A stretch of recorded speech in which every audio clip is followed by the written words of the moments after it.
Líbero Giancarlo Castiglia, o Joca, foi o único estrangeiro a lutar na guerrilha do Araguaia. Ele nasceu em São Lúcido, no sul da Itália, e chegou ao Brasil ainda menino.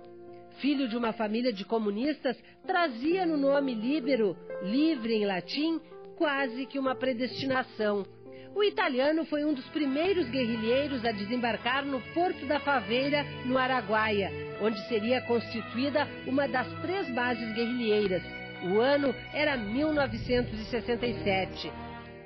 A jornalista Miriam Alves, pesquisadora da história da guerrilha, está escrevendo um livro contando a história do estrangeiro que morreu lutando pela liberdade de um outro país.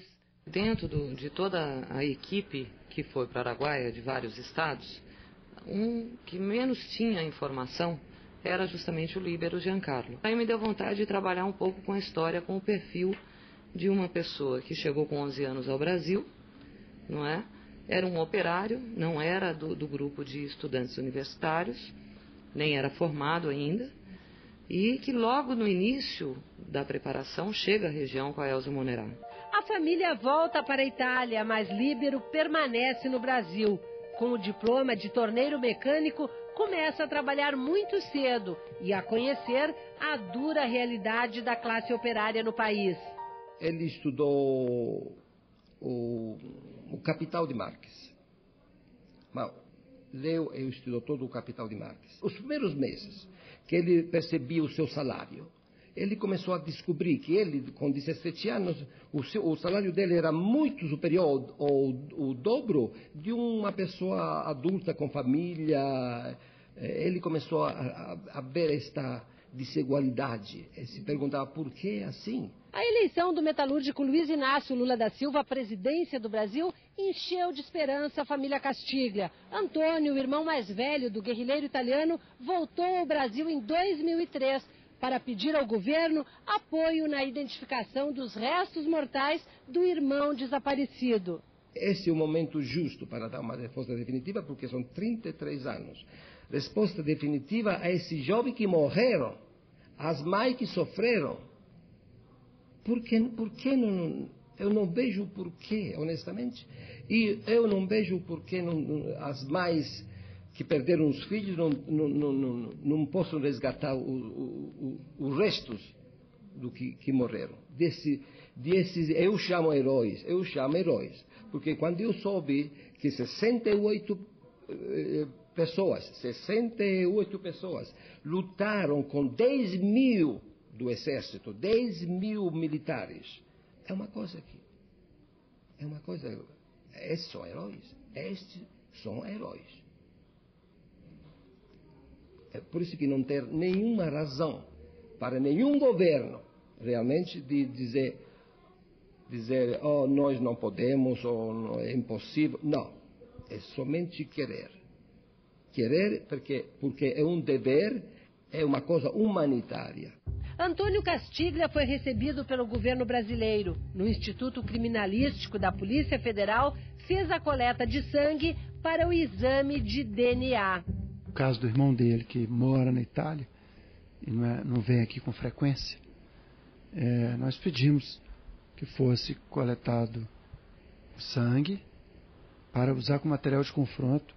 Se amanhã surgir uma ossada que suspeite ser do Líbero Giancarlo Castiglia, para ser um material de confronto. De 1991 para cá já foram realizadas 4 expedições oficiais em busca de restos mortais dos guerrilheiros da guerrilha do Araguaia.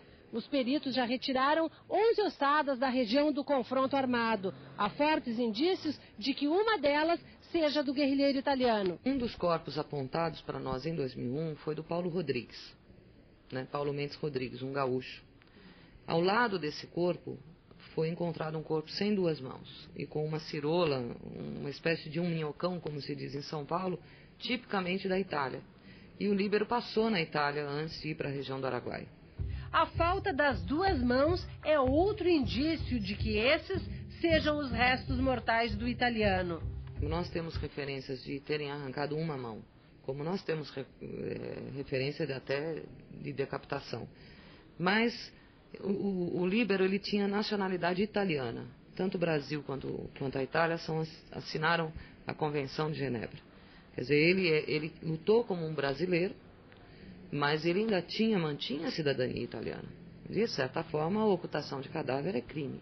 Para entidades de direitos humanos, tem faltado vontade política de sucessivos governos em identificar os restos mortais dos guerrilheiros.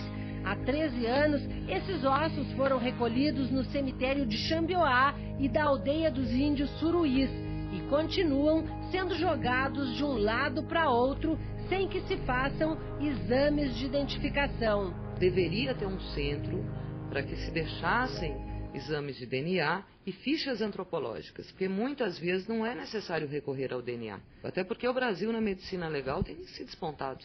A gente vê aí o caso Pedrinho, feito em Brasília, que uma ponta de cigarro resolveu um rapto, né, de 17 anos atrás. A mutilação dos corpos dos guerrilheiros foi uma prática comum na guerrilha do Araguaia. Já partindo da história de Che Guevara na Bolívia, que ele teve as mãos decepadas, e que as mãos dele circularam o mundo, inclusive, você percebe que já é uma prática do terror. Porque todo mundo sabia que era o Che Guevara, não precisava dessa maldade, né? Mesma situação no Araguaia. Muitos já eram identificados, sabiam quem eram as pessoas. E eles tinham um trabalho de fotografia, bastava tirar as impressões digitais.